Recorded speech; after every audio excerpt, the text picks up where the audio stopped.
Welcome to Uniquely Loved, a celebration of authenticity and divine inspiration. We are encouraged to be our own unique, authentic selves. Join me, Tech Witch Niki, as we discuss spiritual gifts and skills we can develop and enhance, speak with amazing people using their skills in a variety of ways, and explore the different ways to connect to the wonders of the universe. Hello, my loves. I am so happy to introduce to you Rebecca Claeys. Now, Rebecca is a wisdom steward and purpose coach, helping professionals experiencing personal friction claim peace and fulfillment within their lives. After running on the corporate hamster wheel for 20 years, chasing the next big career step, Rebecca now helps humans facing burnout to reclaim their root purpose so they define their freedom, their joy, their success on their terms. She is the creator of the Soul Alchemy Cycle and the founder of Cleopatras Seeds. Rebecca, thank you so much for being here today. Thank you so much for having me, Nikki. It's great to be here. Oh, I've read your book and oh my goodness, I am in love with it. I'm kind of in love with it myself. I've read it many times because you do that over the course of the writing process. But I'm so glad to hear that it's struck some really profound notes with you. That's kind of the goal with the book too, is you want to be able to reach out and touch people and, hit their lives in some way, help them discover new pieces about themselves and use those pieces to take steps forward in their lives. And your book definitely does that. Can you tell us a little bit about your journey? Sure. So, how far back do you want me to start? Well, what led to this passion for helping people uncover their purpose and their why? Sure. So, I've always had a passion for helping people. I am a registered nurse, and I spent a fair number of years in clinical, mainly bedside in long-term care. Had a lot of people that I helped cross over, which was just a really amazing experience. And I loved listening to their stories about their lives and what they accomplished. And it wasn't the big grandiose things. I took care of an architect who was the student of a really famous architect.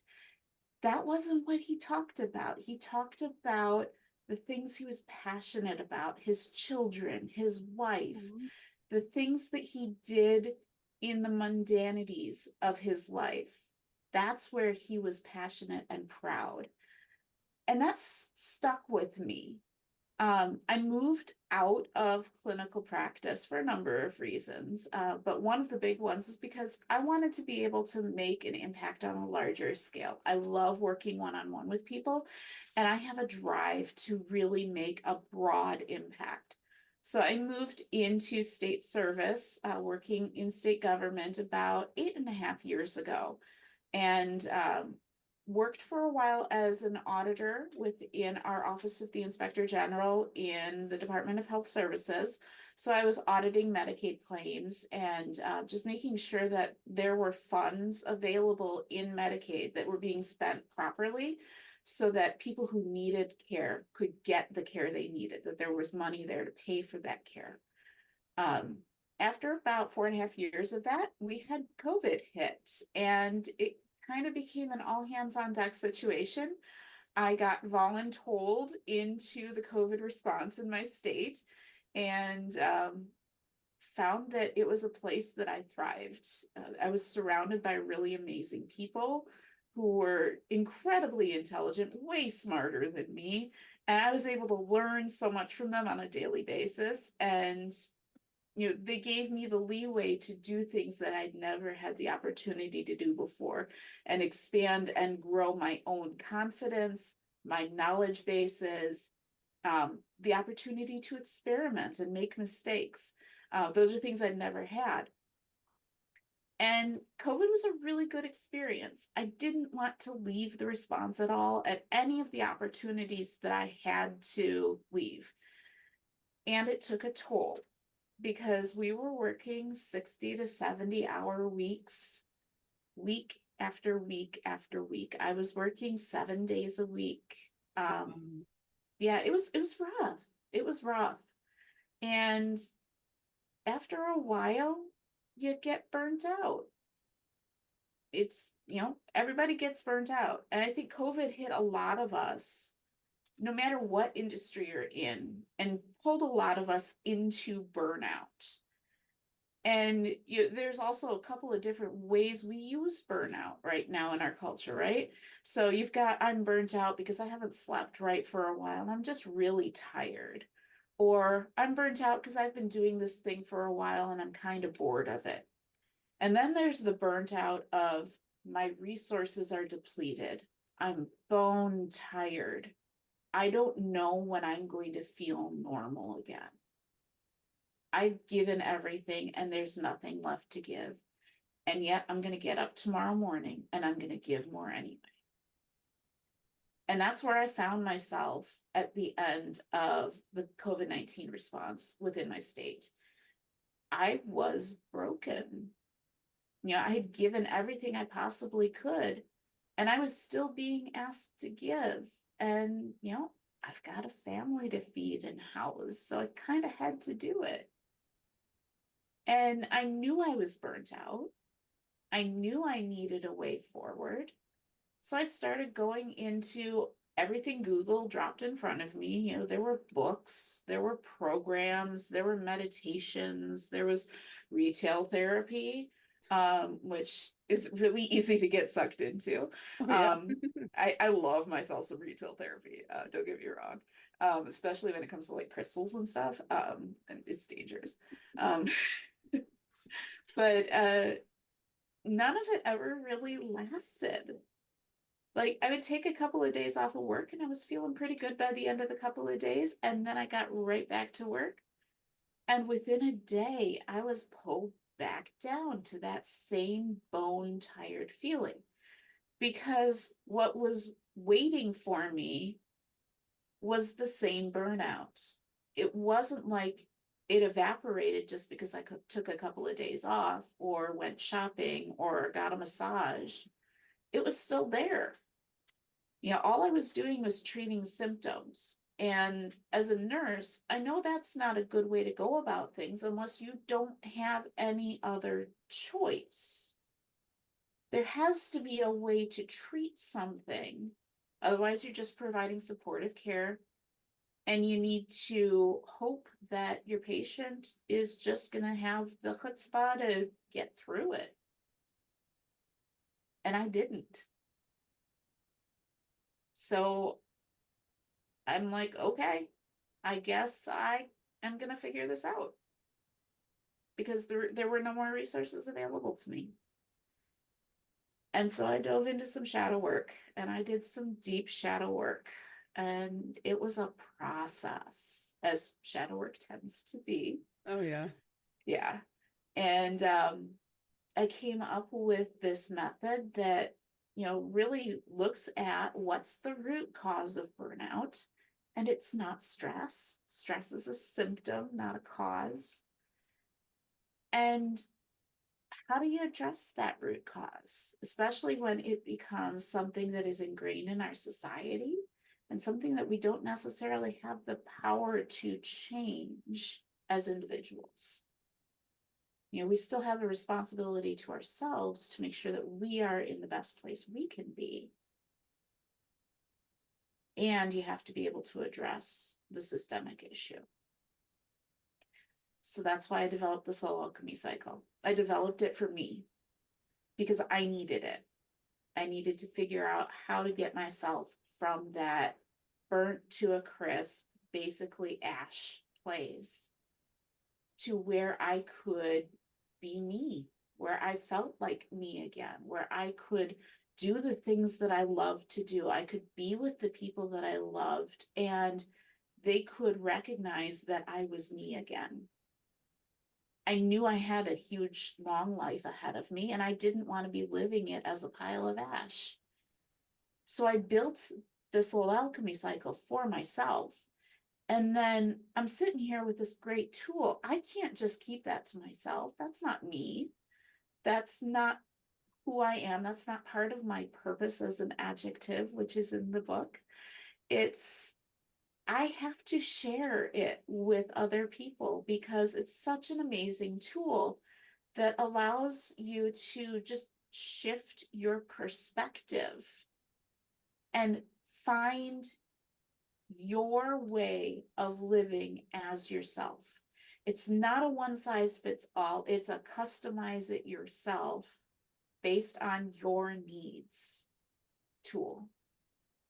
That is wow. And everything that you have gone through, it led you to developing this program and your awesome book with a workbook.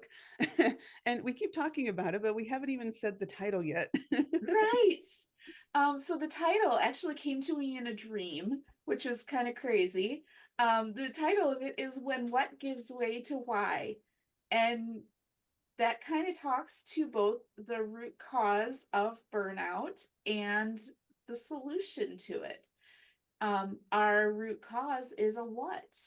It's a thing to do, it's a goal to be accomplished, it's productivity, but not productivity in and of itself. It's how we tie our productivity to our personal value, our personal sense of value. And we're taught this as children. It's ingrained in us because it's part of our society. It's how our society is built. Mm-hmm. And it takes a lot of that shadow work to pull out of it and disconnect from that societal training. Mm-hmm. And then the why is your purpose as an adjective, which I love using purpose as an adjective. It's a descriptor of me. My purpose describes who I am, and anybody who hears it should know everything there is to know about me. And it should be the case for anyone who discovers their purpose as an adjective, because it describes your core self, who you are, absent all responsibility, absent all obligation that you have taken upon yourself, all other roles that you have taken upon yourself. It's you at the core and what's important to you. And so many people I've found, especially even doing my own shadow work and working with clients, it's like, what's important to you? Well, normally when we say ourself, if we even say it, it's like the last one on the list. Yeah. Yeah. It's especially women and people who were raised as women, people who present as women, we have been socialized to put ourselves last. Mm-hmm. Because that is how we are valued in Western society. We are to be seen and not heard until everybody else's needs are met. Mm-hmm. If we are parents, we put everybody else's needs ahead of ours until we're breaking. And then we still do it.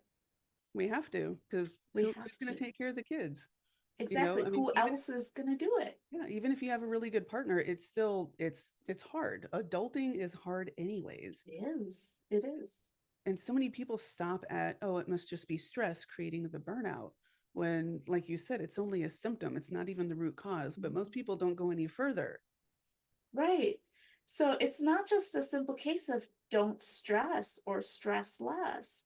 I mean, that sounds so simple, and people want simple answers, right? Because then you don't have to put in any effort to actually deal with the issue. Yeah. You know, they're looking for quick fixes. There are no quick fixes here. This problem didn't happen overnight. It didn't grow overnight. It was brought into us over decades. Mm-hmm. You can't heal it overnight. You can't heal it in a month. It's decades of work. And I don't want to say that to discourage anyone. I'm going to still be working through this work, through this soul alchemy cycle, because it's not a one and done. That's the best part about it. It's not a one and done. You go through it, you get to your stable point where you've got your purpose as an adjective. It's your lodestar. It's what you use to make decisions, to make judgments about what to do in life.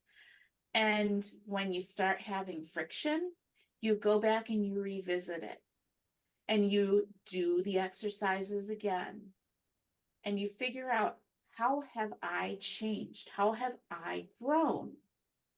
Is this still in alignment? And you do that over and over and over. One of the last exercises in the book is all about rituals and creating these rituals for yourself.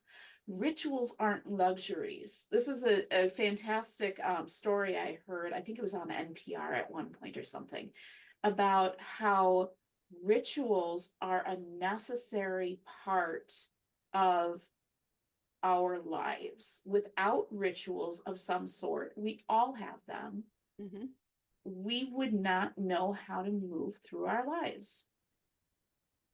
So, whether it's just an order in which you get ready for the day, or how you prepare your morning beverage, or how you get ready for bed, or what you do when you get home from work, all of those things become rituals because you do certain things in certain orders and it triggers certain emotions, it triggers certain feelings of safety, comfort, etc., preparation, all of those different things. Creating rituals to assess yourself, where you are, where your alignment needs to be, is so, so, so important because it gives you the space to focus on you, especially when you are not prioritized by anybody else. That's huge because most of us, way too many of us, don't prioritize ourselves or our own self care. So, creating a little ritual to do that sets us up for success. Absolutely.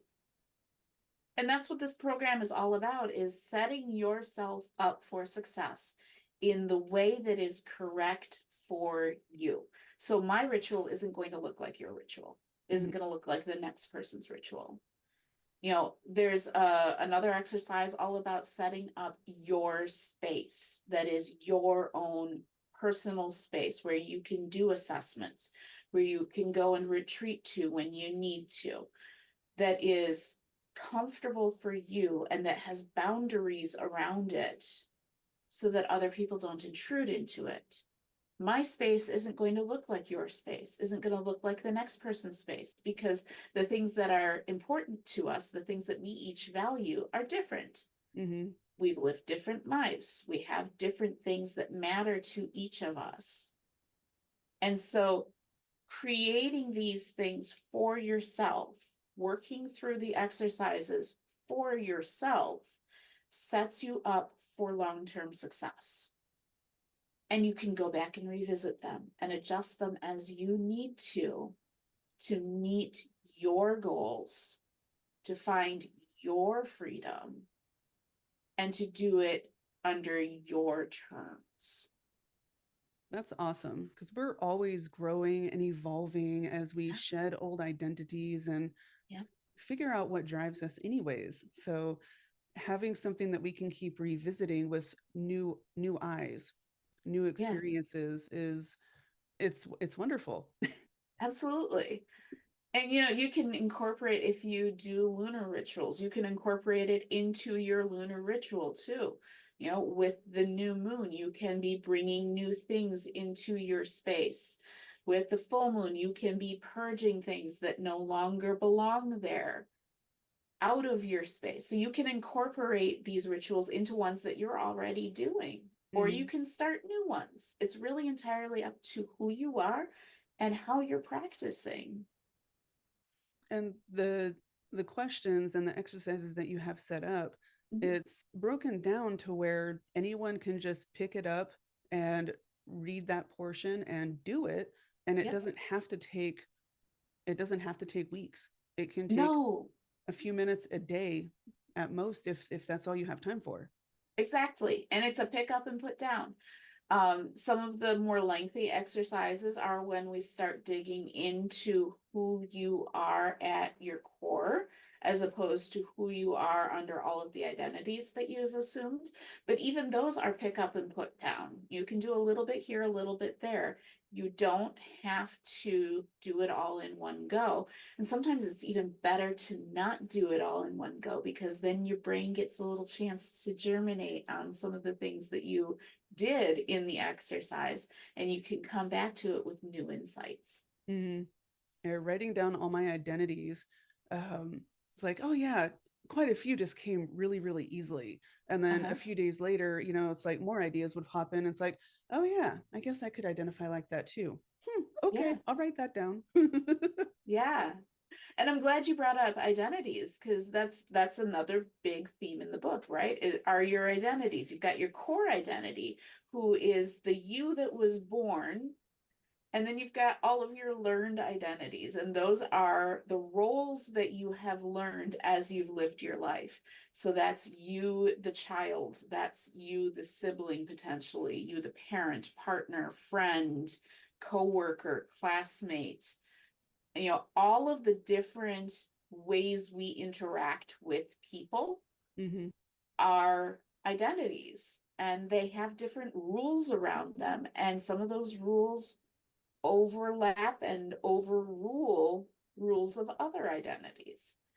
Oh And it's yeah. important to know how those all fit together within your personal life to understand where friction might be happening, so you can make decisions based on your purpose. Yeah, that makes sense because my role as mom trumps my role as, friend in some circles. It's like, Yeah, hey, if my kids need me or if I need that, that bonding time, that's what's going to take priority. And that helps me yep, set the boundaries that are necessary for me to, maintain that and protect that because it's sacred. exactly. So, where can people find your book? So my book is currently out in hardcover.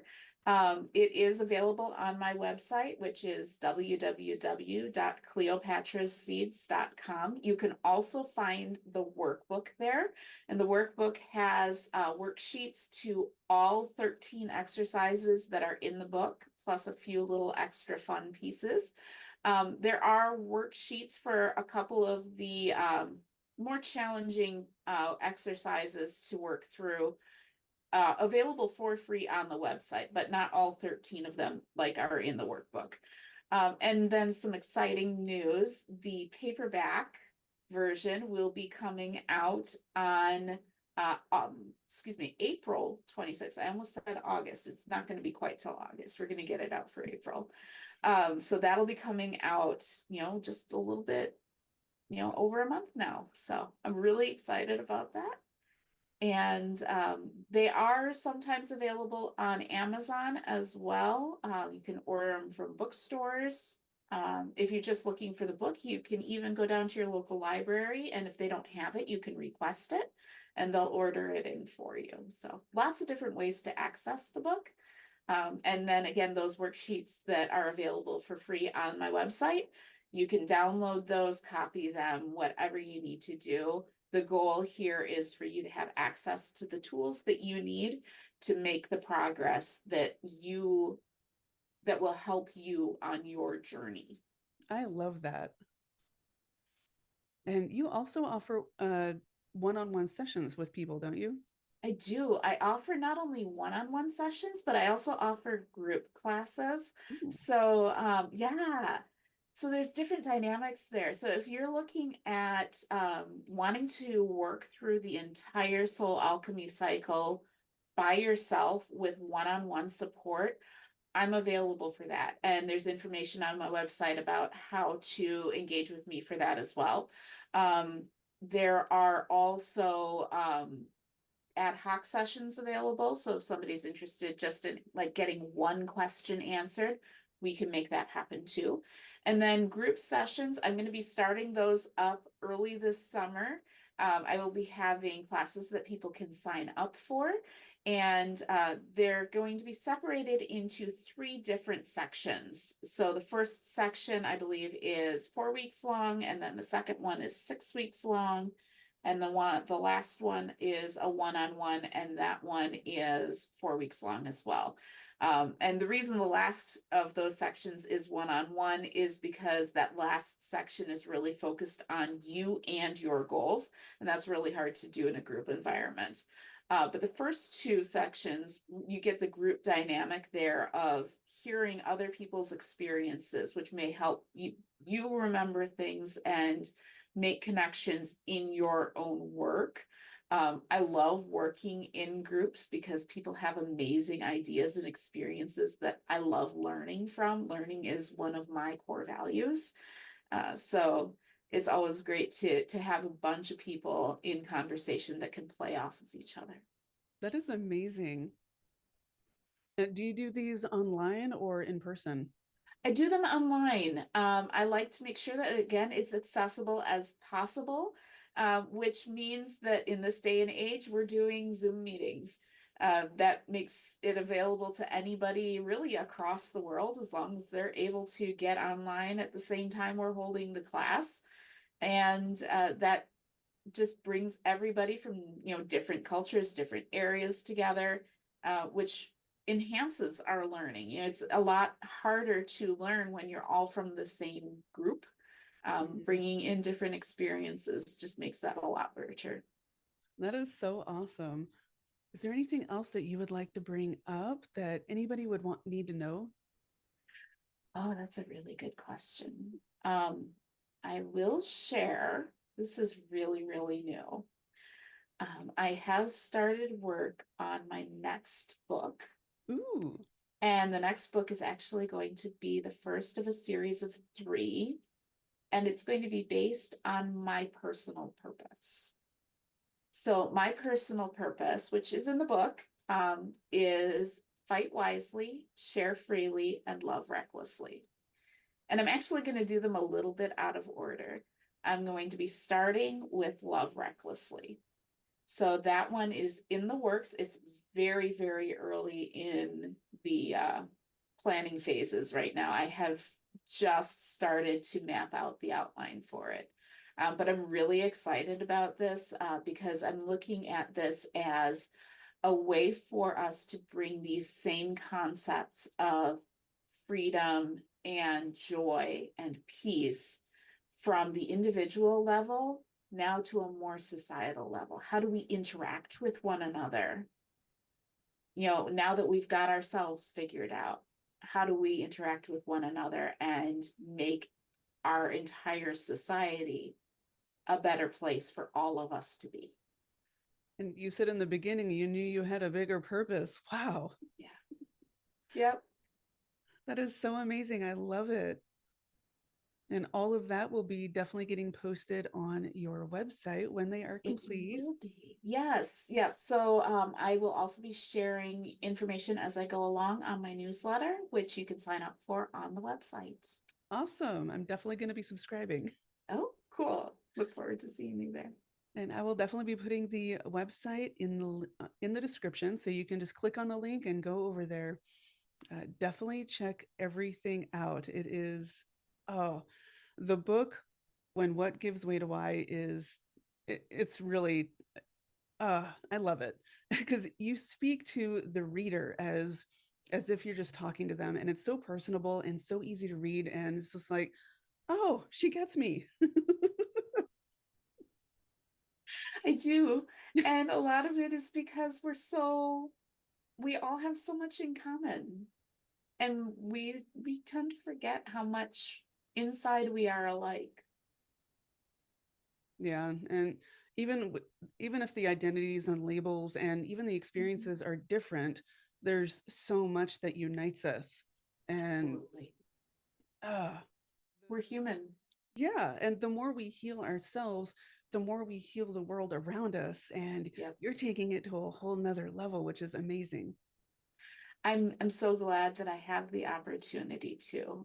It's a real blessing to have the ability to bring this to a wider audience. Um, I'm not doing a ton right now to like blast it out to the world. I'm not investing heavily in marketing. I'm looking more at like this grassroots conversational connection with it, because that's how it needs to grow. I don't want to go viral. I want to make sure that the people who are getting this are the people who need it most desperately, which everybody that I've talked to has. Oh yeah. And that people are telling their friends about it, because that's how we're going to connect with one another. Is it's not going to go viral in the internet sense. Mhm. It's going to go viral like grass. And connection is so important. And you connect with the reader in not just an emotional level, but just at a soul level. I'm so glad. um, that makes my heart happy.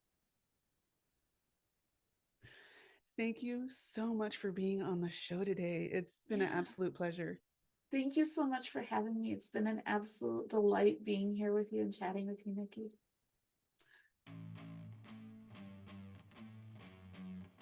Thank you for joining me today as we explore what makes us uniquely loved. Be sure to subscribe. More adventure awaits. For more articles and to work with me as your personal guide, go to www.techwitchlayer.com. Always remember, you are accepted, you are valid, you are loved.